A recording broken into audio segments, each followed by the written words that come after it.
A policeman in Washington, D.C. was working one of his patrol areas, and he came up to a car in a park, and the car was running, and he saw a figure slumped over the steering wheel. He got there looking in with a flashlight, and he saw a 14-year-old boy with a bullet through the back of his head.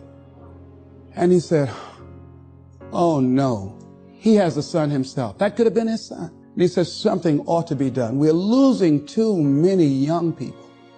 And so this man went home. He had like several $1,000s worth of exercise equipment in his basement. He rented a place. He started bringing the kids in to get them involved in taking care of their bodies and physical exercise and athletic activity. He now has expanded that to getting them involved in entrepreneurial ventures, saying that this is a free enterprise system, and the more enterprising you are, the freer you are. And now these kids have started their own business. They have a little shopping center that they run, they operate, they are managing. And they have commercials on radio, and I'm going to be going there doing some training with them. So he decided, because of that event, that I ought to do something. Now, some of the things that's going to happen when you look out and see what can I contribute to, what can I give, I guarantee you, ladies and gentlemen, you're going to have a voice that's saying, it's just no use. It's out of control now. There will be a voice telling you that you'll be wasting your time and wasting your energy and wasting your effort. I say, don't listen to it. Listen to that still small voice that says, I can do something, and I ought to do it. We ought to do it. Ladies and gentlemen, giving creates energy in ourselves and in others.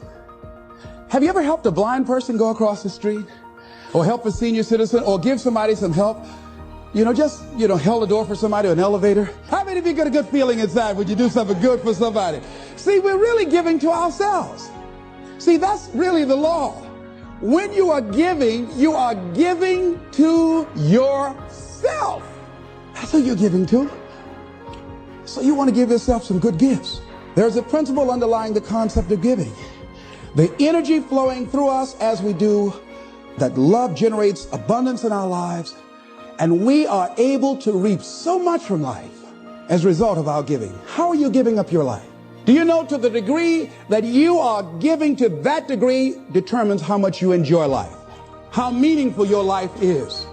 There are things, ladies and gentlemen, I used to do, I can't do now. That is unbecoming for the role that I have selected with where I am in my life and what I want to contribute to life. It is inconsistent. I can't do it. Even if I desire to do it, I can't do it. No, because it doesn't fit, because of my vision of myself and the contribution that I want to make to life. Because it's not enough to give the message. You must also be the message. That we must give out of a sense of oughtness. Immanuel Kant, in the book called Critique of Pure Reasoning, he says sometimes we must give out of a sense of oughtness, that there's certain things that happen, that we just say something ought to be done about this.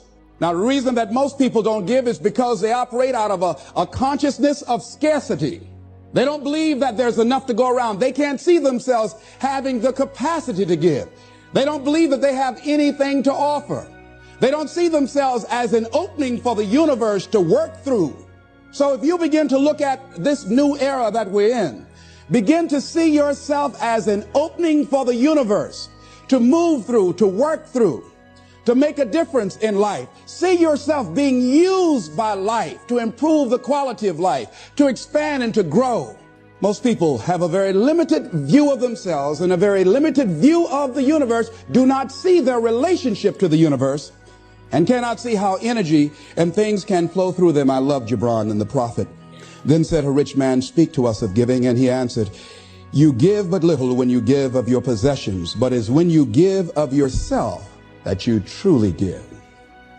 Gibran goes on to say, there are those who give little of the much which they have, and they give it for recognition, and their hidden desire makes their gifts unwholesome. And we know people who give only to be recognized. I love that old saying, judge a man not by what he does, but by that he doesn't have to do. And to judge the true quality of a man is what he'd do when nobody's looking. Gibran goes on to say something else important. He says, and there are those who have little and give it all. These are the believers in life and the bounty of life. See, most people don't give, ladies and gentlemen, because they don't believe in life. Most people don't give because they don't understand the abundance in life. And so they go through life holding back on life, not understanding this also, that what you hold back from life, life holds back from you. So most of us go through life, ladies and gentlemen, not giving, and we're cheating ourselves. And you're also cheating life. See, I believe that all of us have some work to do. I strongly believe that each one of us showed up to do something, that each one of us showed up to contribute something to life, and that if we don't do it, it will not be done. See, no one is going to give Les Brown's speech. No one is going to write your book. See, if you've been given something to do, and if you don't do it, what you're doing is short-circuiting the flow of the universe. See, when you give, you create a vacuum. You are now in a position to receive. See, if I have my arms closed, holding on to everything I've got, nothing is available to come in. But if I'm open, if I created a vacuum there by giving and keeping the flow going, the stuff in the universe is going to come back to me, ladies and gentlemen. It's going to come back. Whatever you give, whenever I go into a room and give a speech to inspire people, to help them to develop their greatness, if you get 10% of what I get, because as Bach says, we teach that which we need most. I'm not wearing any crown. I need it as much as I'm sharing it. I'm still growing. I'm still unfolding. I'm still seeking to discover my greatness. And if you get 10% of what I get when I walk out of here, see, there will be a different man walking out of here than who came in here. And as I give, the more I give to you, the more I get. Most people don't understand that. That's a law of life. Do you know that we can literally eliminate poverty overnight? We can eliminate hunger and homelessness overnight if people understood the concept of what giving means and the power in it, about the difference that it can make in our lives. I guarantee, if you go to any rundown neighborhood and interview the people there, evaluate their lifestyles and what they're doing and what they're contributing to life, and then go in a wealthy neighborhood and talk to those people and evaluate them and check out what they're doing with their energy and their time and what they're contributing to life. Here's what you're going to discover what Earl Nightingale said. He said, our success in life is directly related to the quantity and the quality of the service that we give. Life changes every day. Sometimes things will be going your way. Sometimes things work well for you. Sometimes it won't work so well. Sometimes you'll have your health, you're feeling good and energetic, have a yes, I can attitude, and there's some things that can happen to you in life that can take all of that from you. All of that can go. Sometimes you might be financially secure, and a sickness, one sickness can wipe out an illness. Life always changes. But you can choose in the midst of all of this that's going on to be happy in spite of it. In the good times and in the bad times, you can make a choice. Viktor Frankl, he talks about that. He said the last of the human freedoms to choose one's attitude in any given set of circumstances, to choose one's own way. Douglas Matlock has a poem I love entitled, It's Fine Today. He said, sure, this world is full of trouble. I ain't said it ain't. Lord, I've had enough and double reason for complaint. Rain and storm have come to fret me. Skies are often gray. Thorns and brambles have beset me on the road. But say, ain't it fine today? What's the use of always weeping, making trouble last? What's the use of always keeping thinking of the past? Each must have his tribulation, water with his wine. Life, it ain't no celebration. Trouble, I've had mine, but today is fine. It's today that I'm living, not a month ago, having, losing, taking, giving, as time wills it so. Yesterday, a cloud of sorrow fell across the way. It may rain again tomorrow. It may rain, but say, ain't it fine today? If a cloud of sorrow comes over here, ain't it fine today? Living in the moment, getting everything we can out of where we are in the expect to win. See, if you went and he ripped a branch off and he came back trying to get his buddy out, and he just took the best he could and started scraping around the ice to make a circle. And when he did, he started beating on it and beating on it. And there, all of a sudden, the ice began to crumble and he was able to pull his friend out to safety. When the paramedics finally got there, they saw what had happened, how thick the ice was. He saved the little boy's life, but what baffled them, they looked at the branch. And they looked at this little scrawny guy and said, how did he do this? It's impossible. They just went beating around the ice to see how thick it was, hearing the thumping sound. Said, how did he do that? I mean, it was a miracle that he was able to just take that branch and go around, make a circle, and beat the ice and pull him through. He's just too small. It's just impossible. And an old man standing around, hearing the conversation, stepped forward and said, I can tell you how he did it. He didn't have anybody here to tell him he couldn't do it. See, sometimes life will happen to you like this little boy, and you won't have time to say no. You won't have time to think that you can't do it. The only time you will have is to act, to take the leap of faith and believe that everything is going to be all right. Take that leap of faith, trust yourself, and know within yourself that everything's going to be all right. But aren't there some guarantees you can give us, Les? Yes. What is that? You're going to die. In case you didn't understand that, you can't get out of life alive. So I'm saying to you, you got 6 months to live. Live your life now. Live your dreams now. Start acting like this is your last day on the planet. See, if we decide that we don't need a pronouncement from some physician to say we have 6 months to a year to live in order to really begin to appreciate the beauty of life, in order to really to make some hard decisions in life. See, we have the power in our hands.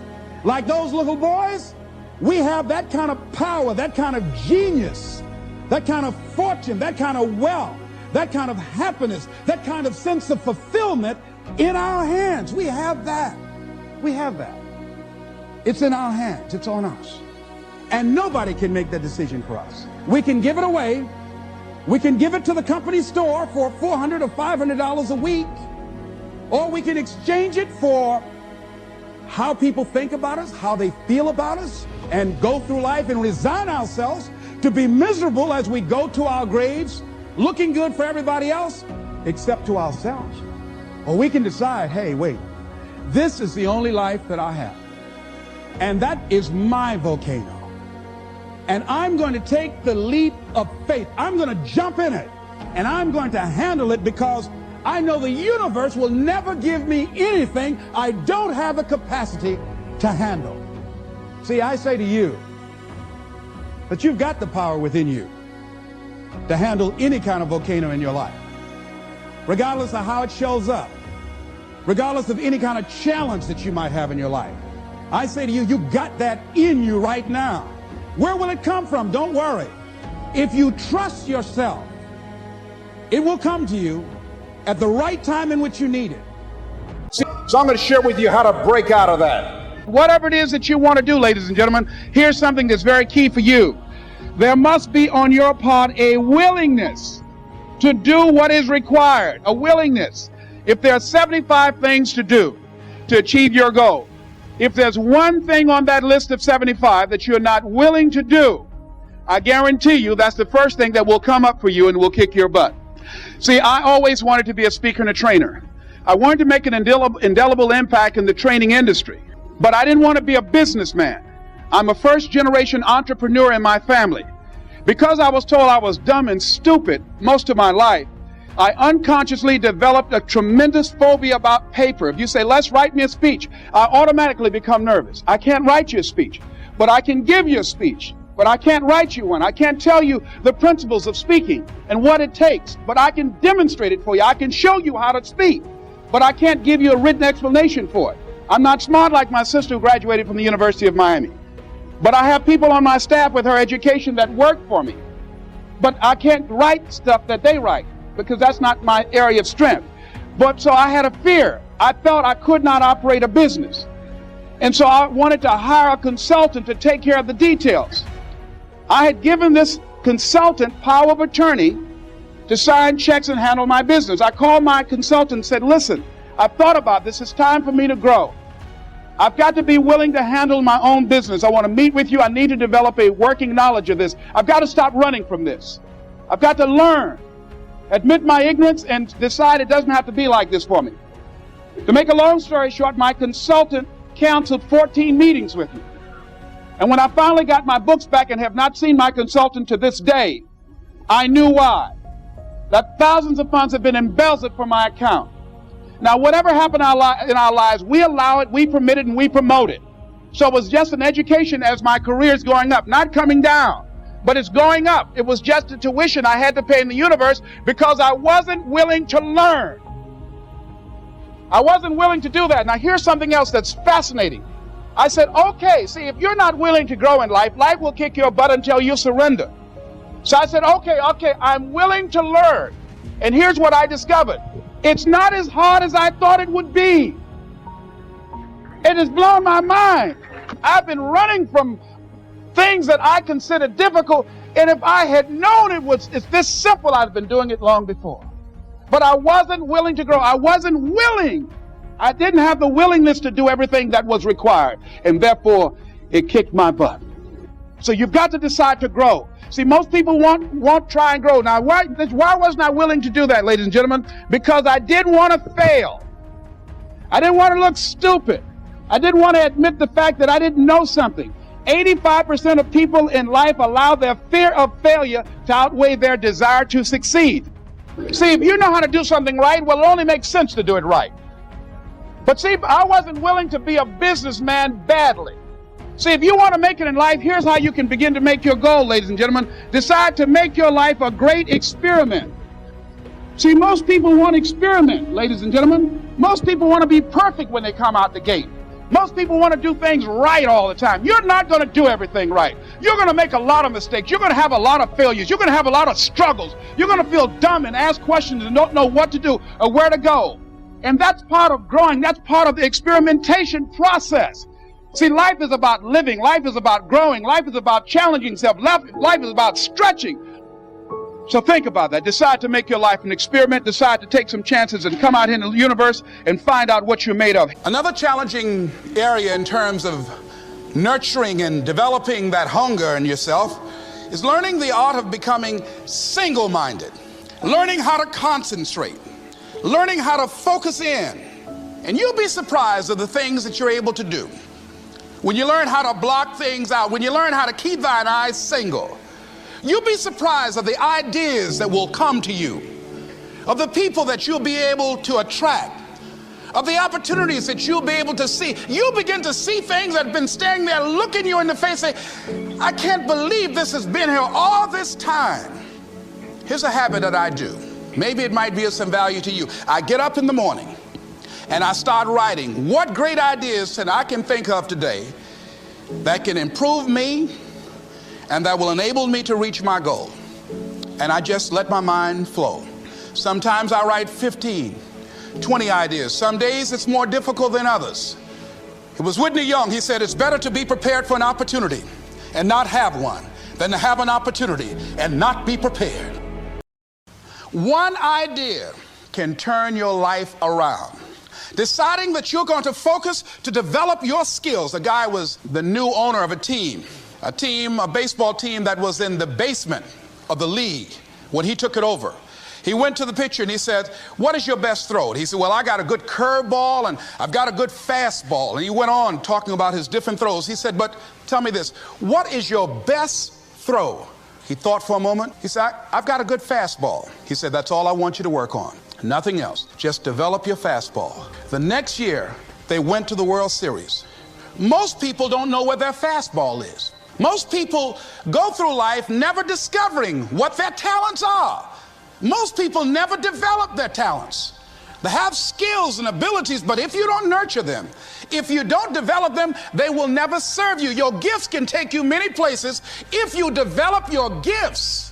Most of us don't like to do those things that come easy to us. I've always loved to talk to people. I decided, taking this advice, to develop my skills as a speaker. And my gift has developed and it's taken me many places.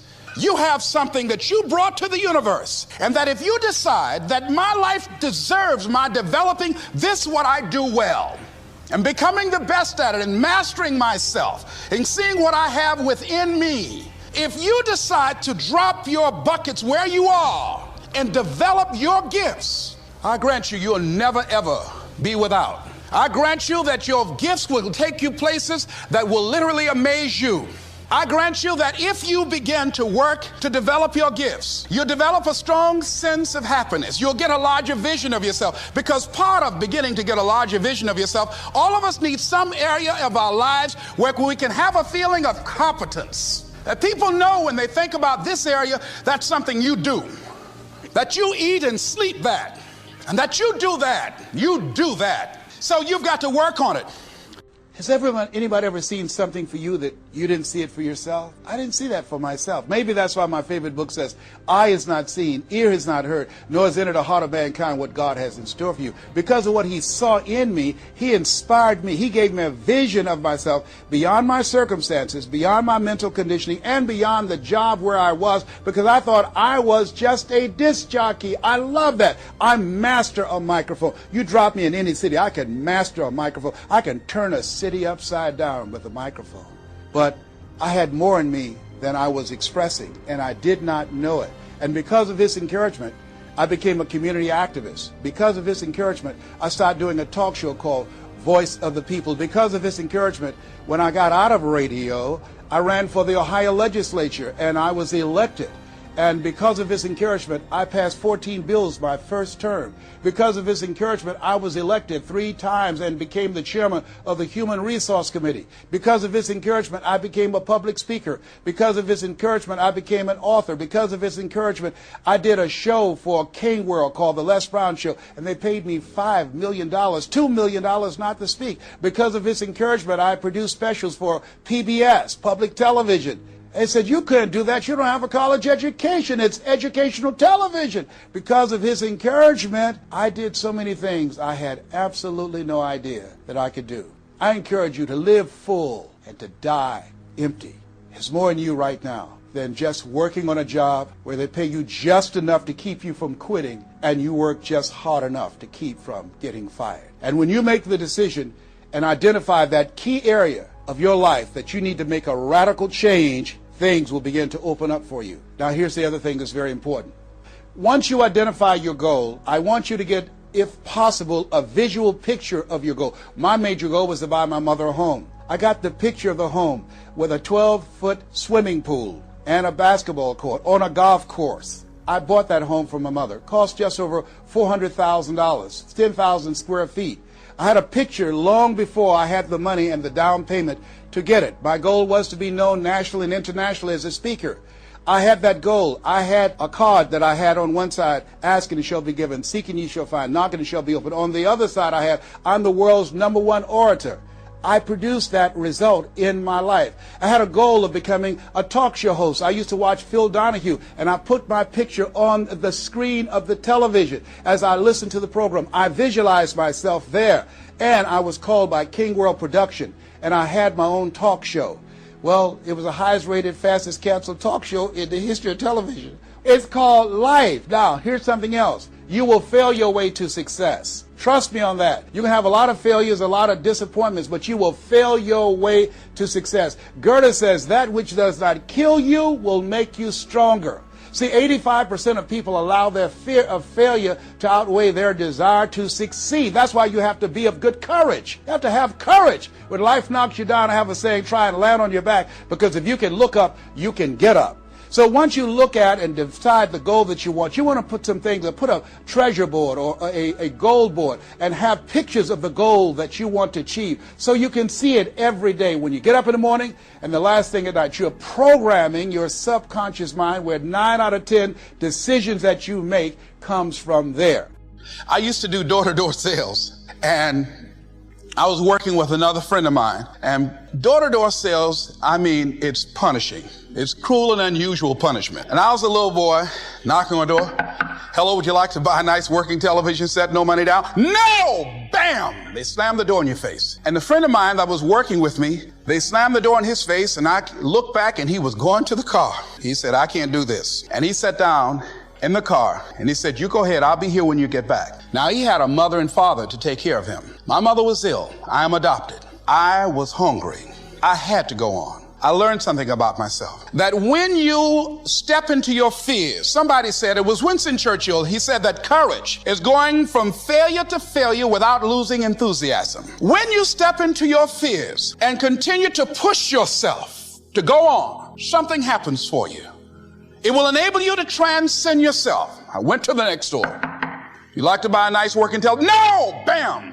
Went to the next one. No! Bam! After a while, I no longer took it personal. And I began to play a game. I said, well, I know there's a yes out here somewhere, and I'm going to keep on till I find it. And I'm not going home until I do. And I continued to knock on doors. And then somebody eventually would say yes. And I said, are you sure? And I would go in there and I would get the sale. When you have something you want to do, if you don't develop the courage to do that which has been given you to do, and you spend a lot of time going around trying to convince other people or trying to get their approval, what will happen is that you will lose your nerve, and other people will convince you that what you're doing doesn't have any value, and you'll give up on your dream.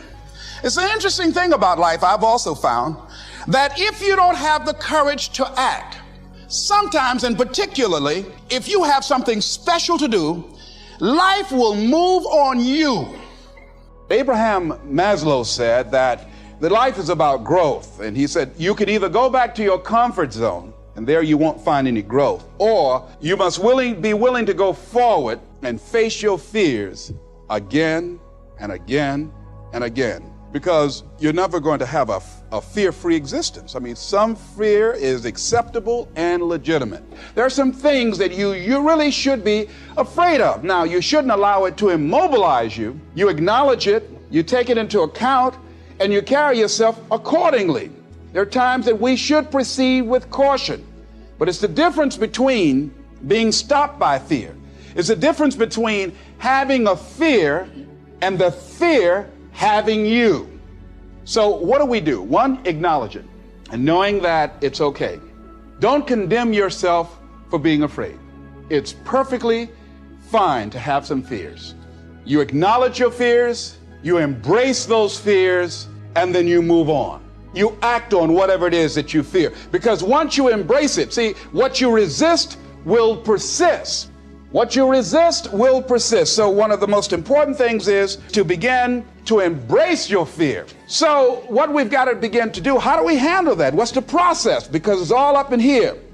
One, I think, is imagine the worst case scenario. Then I had another technique I used. Visualize yourself being more than able and capable of handling it.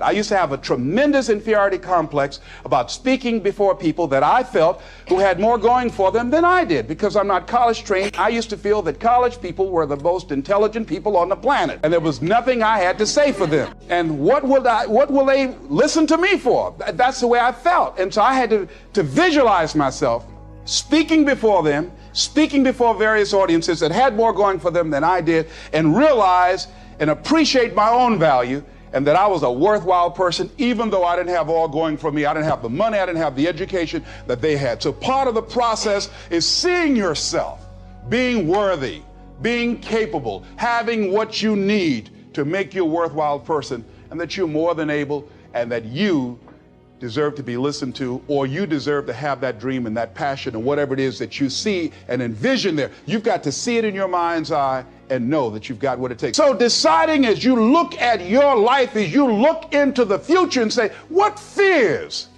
am I holding on to? What fears that I'm allowing to imprison me, that's keeping me from breaking out, that's keeping me from living up to my true potential, that's keeping me from really being happy, that's keeping me from having a sense of adventure and excitement in my life? What's keeping me from controlling my destiny? What fears that I'm giving that permission to? Notice what I said, that we must give our permission to fear to immobilize us. Because whatever discomfort you experience, whatever challenges or difficulty that it is, you got to handle it. You got to go up in there and wrestle with it. Will it be easy? No. Will it be challenging? Yes. The next piece is that you accept yourself, then you accept the fear as a fact and not a force. See, when you accept yourself and you accept fear as a fact, that means that it's something that happens. It's something that you're going to experience, but it is not a force to hold you back. It doesn't have any special power other than that you give it. So you accept the fact that you are afraid, and then you move on anyhow.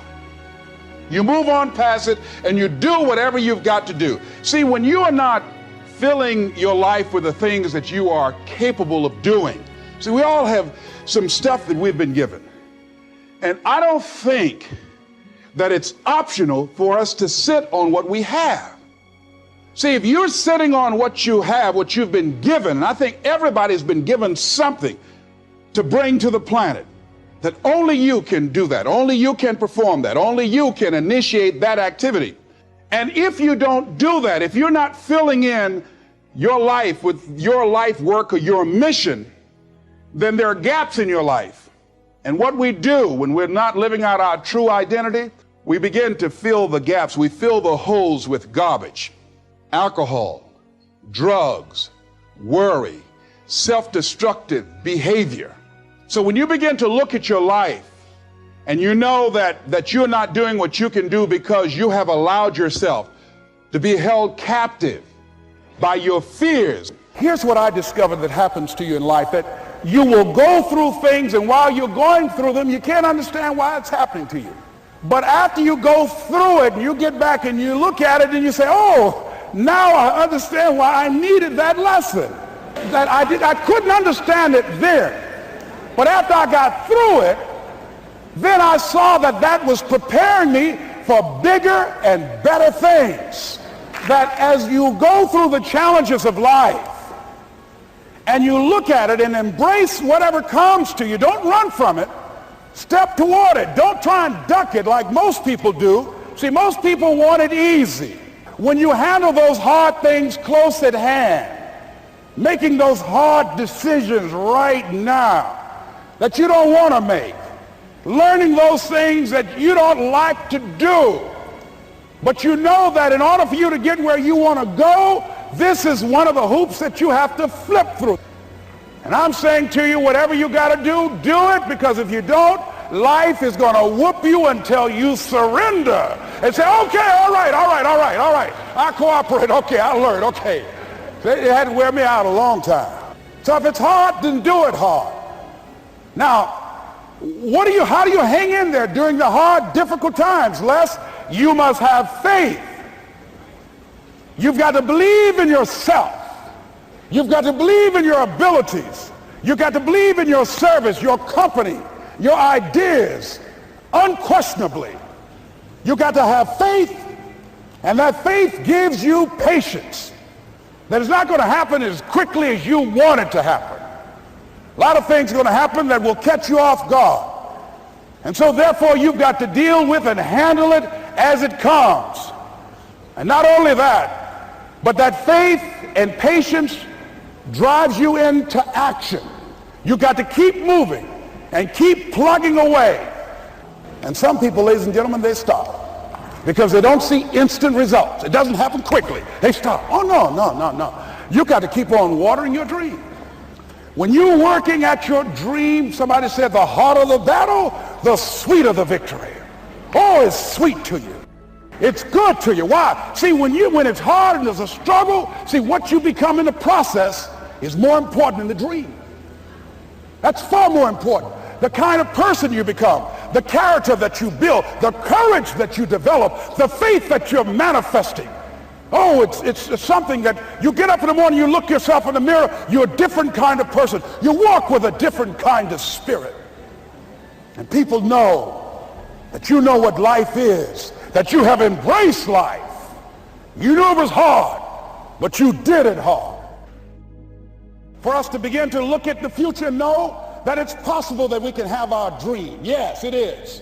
Other people have done it, then we can do it. We fail a lot of times. Well, a lot of other folks fail, and eventually they came back and they succeeded. So it's possible we can have what we want. And we know that we want to get it, it's necessary that we align ourselves with people that think like we do. It's necessary we get negative, do-nothing people out of our lives. It's necessary we never stop learning and growing and developing ourselves. It's necessary that we never give up. We know that it's you, it's me. It's being responsible for our stuff and deciding that we're going to keep on keeping on, that we're going to find a way to win or find a way to make it happen. And we know it's hard. It's not going to be a picnic. Yes, it's hard, and we will do it hard. And once we do it hard and we go through it, we realize it was worth it. And once you discover it was worth it, it is done. Well, here's what I'm suggesting to you. That when you're working, you have a wall to break through. Let's say a friend of mine who runs a marathon, and he says, when he's running the 26-mile marathon, he said, let's say that hypothetically, that 18th mile is the wall. He said, Les, when you get there and you're running, he says, everything in you is telling you to stop, to give up. Every muscle is aching. And you're saying to yourself, I can't do it. I can't do it. And you just keep on and you keep on and you keep on. It seems like you're moving at slow motion. And then eventually when you break through that 18-mile wall, then you know it's like done and you're on automatic and you glide on in and you know it's there. You know you're going to get to the finish line. And we've all had experiences where we were working on something and we knew it was possible. And we did those things that were necessary to bring it into reality. We took the responsibility to make it happen. Other people couldn't see it. A lot of people didn't believe it. You were attacked. You were criticized. People were opposing you, but you kept on doing it. It was hard, it was rough, it was difficult, but to you it was worth it. And eventually you got to a level you know, can nothing stop me now. I'm on the move. Finally, I'm thinking about a friend of mine who is no longer operating on this dimension. His name was Jack Boland. He had this vision of a church that would serve various types of needs for people. There's supportive needs and helping them in recovery from drugs and alcohol and whatever addictions that they might be involved in. And he was known for bringing in different kinds of speakers. And over a year ago, he was diagnosed as having cancer, and he announced to his congregation that he's going to be taking chemotherapy and that it was a possibility that the cancer would go in remission. And he was optimistic about that. And sure enough, it did for a year. And one of the things Jack always talked about is that he wanted to have his funeral while he lived. And so he invited a few friends, Wayne Dyer and myself and a few other speakers. He didn't tell us why we were there, but once we gathered there, the church, they told us in the room that Jack is going to announce to the congregation, he's bringing his doctor up. The doctor is going to say that we felt we could keep it in remission. It's out of remission. And he doesn't have much time left. And whatever words you want to say to Jack that you would say if he had made his transition, speak those words now. Well, we were shocked and we were somewhat stunned until Jack got there. They brought him in a wheelchair, and boy, was he courageous, and he had a strong smile, and they helped him up the steps, and he sat behind the podium. And each of us got up and we said a few things about Jack and the impact that he made on our lives. And he said, the doctor, after announcing that Jack didn't have long, he says, doctor, he said, I accept what you say, but it's possible that does not have to be the case. But if it is, I will enjoy life to the very last breath I take, even the chemotherapy. I will enjoy that. And Jack did, ladies and gentlemen. And when they said that all of his vital organs were failing, they called his family and his close church staff to the hospital and said he's dying. And so they came and they all gathered in the room. And Jack at that time was unconscious. And he gained consciousness. And he looked at them and he said, with what strength he had, he said, I want to thank you all for being here. You've been a great staff to me. He looked at his sons, his daughter. He said, you've been a great family. He said, don't feel sorry for me. He said, I'm ready to go. I'm looking forward to the next adventure. And he sat there for a little while, laid there, and he closed his eyes, and he lost consciousness. About an hour and a half later, he opened his eyes, and he looked at them, he said, "This is embarrassing, I'm not dead yet." They were laughing through their tears. He said, "Hey, I hate giving up this kind of control." So they predicted that Jack would die at the end of February. And then on the 2nd, they said, he won't see the light of day. He will be dead by morning. Ladies and gentlemen, Jack died on March 4th. And we believe that even in his dying, Jack sent his congregation a message that I want to give to you with his permission. March 4th is the day he died, and we believe Jack was saying, March 4th. I remember once when I lost my job, when I was fired out of broadcasting, September 18th, I'll never forget, 1978. I was behind in my house notes, and my house was up for foreclosure. I did everything I could. I had borrowed as much money as I could borrow. I had talked to family members and friends. I did everything I could, and I couldn't get enough money, being unemployed for several months, applying for job after job after job, and couldn't get a job. I couldn't get enough money to save the house, but I never felt, and this is very important, the feeling that I had, I never felt that I was going to lose that house. I wanted that house. And so what I did was very uncanny. I released it. I did the best that I could, and at that time, with the limited money that I did have, I decided to take a trip with my family to Miami to go down and spend time in the sun with my children and my wife. We caught a Greyhound bus from Columbus, Ohio, and we went to Florida. By the time I arrived on the day that the bank was to foreclose at 12 noon on the house, I got a call from one of my former assistants who went by the house and called me and said, "Les, it's an emergency. Call Columbus right away." I did, and Carolyn Sloan said, "Les, you won't believe this. You have a check from the Internal Revenue Service on your income tax." And it was enough to pay the house notes, and I had money over. I never received a refund prior to that time or since that time, and I did not lose the house. So there are things that we don't know or understand, but we do know that if we do certain things, that things begin to happen that's in our favor, that shows that the universe is on our side. Everything that we're seeking, I believe that if we begin to align our thoughts with action and be relentless, don't try 2 or 3 things or 15 or 20 things, but 100 things, 500 things if necessary, 10,000 things as Edison did if necessary, until we find a way out.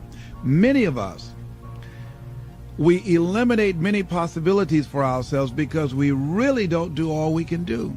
I think A.L. Williams was right when he said, all we can do is all we can do, and all we can do is enough. And I think, honestly speaking, even judging from myself, and I think that my commitment is stronger than most people. But if I had to literally measure my commitment in terms of what I put forth in my dream, I would say that I might have given about 18 to 20% of what I'm really capable of.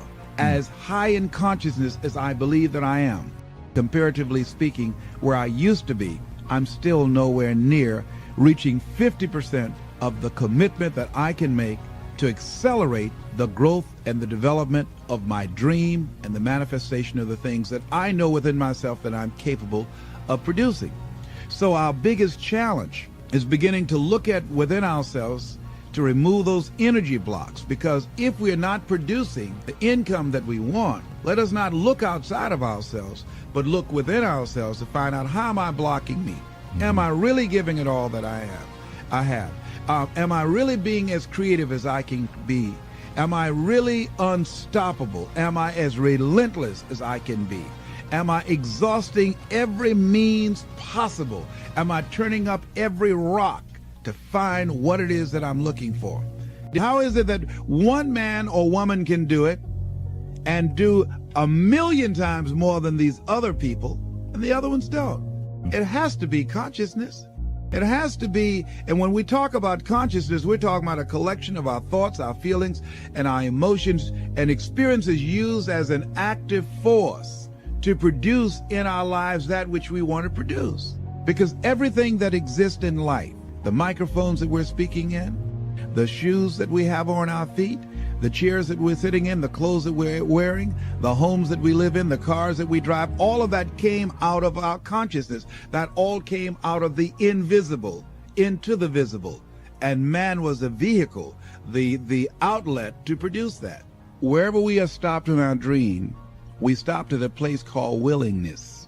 Anybody that's fallen short of their goals, they ran into something that they were not willing to handle. Because in order to reach your dream, in order to make things happen, there must be a willingness to do what is required. If the need is to raise $2,000, and let's say you have a set of tapes for $40, are you willing to make 200 calls a day? Are you willing to stand on a corner and talk to people and say, listen, I've got a set of tapes here that can change your life? Are you willing to make the commitment that you will not go to sleep until you sell at least 10 tapes a day? Are you willing to say, if it takes me 12 hours walking and talking to people all day long until I find 10 people that will say yes? If I have to talk to 200 people or 300 people, that in order to provide food for my family, to provide shelter, to not to have creditors hounding me, am I willing to talk to 300 people a day? Am I willing to stand in an airport and sell tapes? Am I willing to go out and make calls again and again and again? Am I willing to knock on doors? Am I willing to do that? See, if we have some skill, some ability, some knowledge, or some